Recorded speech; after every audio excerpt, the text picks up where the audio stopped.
exercise today is to carry out something which we hope will go down in the history of certain aviation around Blenheim, and most certainly in the aviation history of our firm. So we're going to do it the best we can, I'm sure. The thing is not difficult. The formation basically is as we've laid the aircraft out in front of operations at the moment. It's a, well, I call it an offset aileron, echelon, offset echelon that I understand it's called a finger echelon. Is that correct? Finger right. Finger right, yeah. The pilots and their respective crews I have labelled against aircraft and with a number. So at the top is myself and Peter Vincent. We will be number 1. Number 2 is Ian and Ron Hexton here. Number 3 is Kevin Hodson and Ken Green, flying Charlie Lima Tango. And with them as a passenger will be, through terminology, with them as a crewman will be Rex here, and Rex will be carrying on with the work he's operating on right at this moment. We're doing video shots from here. So the final starter, we may find that after we've run the aircraft here we have to shut down for a few moments. But when we taxi out, we'll taxi out in line astern. I lead off as number 1, Ian follow me, and so on, 3, 4, so forth. Because of the change of the wind pushing itself around, veering a little, we'll now use 2.8. You might find that some things up here refer possibly to 2.5. I've done this briefing last night, and at that stage I was intending to use 2.5. Space far enough back, you're okay, because you're better off going to the left, because then number 1 won't be pulling across in front of number 3. Yes, sorry, I realise this is a problem. And you know, pulling, particularly flying it from the left-hand seat, pulling across to the right in front of another guy, you're asking for problems. Okay. Unless we, during that run, do you think we change the formation? In other words, number 3 slot forward and number 1 drops back. In other words, number 3 would at that stage take the lead. I think we should leave it as it stands and do it exactly the same way as we were going to do it at 500 feet, only we'll do a left instead of a right. Yeah. And we'll do a left-hand circuit down to come back to land. In actual fact, Alan, I think your left brake will look better. Yeah. It actually keeps the aeroplanes inside of anyone that's here watching all the way around.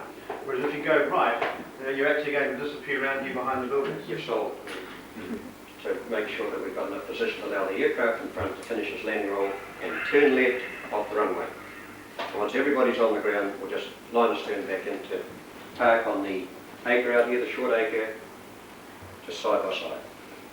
The company really wants something special to mark the Bristol going on its merry way into history. So we don't want to get our name in history alongside it in the past tense. So I'm quite sure that all of us are not going to do anything stupid. Quite sure of that. I guess we wouldn't be standing in this room if we were. Don't forget your normal checks at the appropriate times. And that's just your normal airmanship. If the turbulence is such that anybody feels nervous about it, loosen up the formation. But be very careful. If number 3 is supposed to loosen up the formation, don't do it to him. No, it's not there. Oh, I'm sorry. Hot, yeah. You're right in the middle there. But the formation is much as the same as what we have out there in the grass now, and I don't see there's going to be any problem. After landing, we talked to that. It's just follow it line astern back in. It's not as we have here now. Can I just ask you, on the right-hand side there, having done the fly down 2.8, or up 2.8? This is with the buzzer brake. No, very right. 500 feet after going through a market. Yes. We then turn right, we go downwind 2.5, turn into pairs. We go round again, downwind on 2.5 and loosen up. On 2.8. No, 2.5, you got there. That should be 2.8, should it? Should be. Oh, sorry. That's okay. because of the change of wind there. Yeah, okay, no, we're right. Steve turn if we don't play it correctly. What's that? That'll be up to myself. Yeah. I'm just very aware of that one. Because we're riding the... I'll give all directions, all directions over the radio. Yeah, no, that's fair enough. I just, just be aware that we're going to be on the inside of that. And before I do anything in this position, I will give the radio command.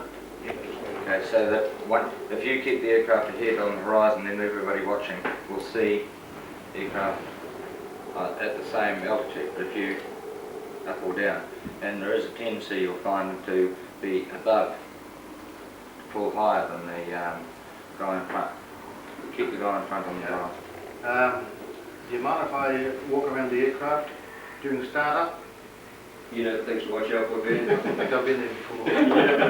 And can you also tell me, please, whereabouts will the I'm not going to directors... discourage anybody else that will be walking around here later. Yes, can you tell me where the directors will be sitting? Yeah, the directors will be out on the corner of this building here, Bert. Out on the corner of the prop shop. Oh, Once we get them from the aircraft, we're going to sort of Going to have lights on out all the way Oh, I think we better, yeah. Yes, but So the oil, the smoke will be just natural. How about the oil? Oh, that's good. Thanks very much for your attention.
First time I jumped out of a Bristol, this is it.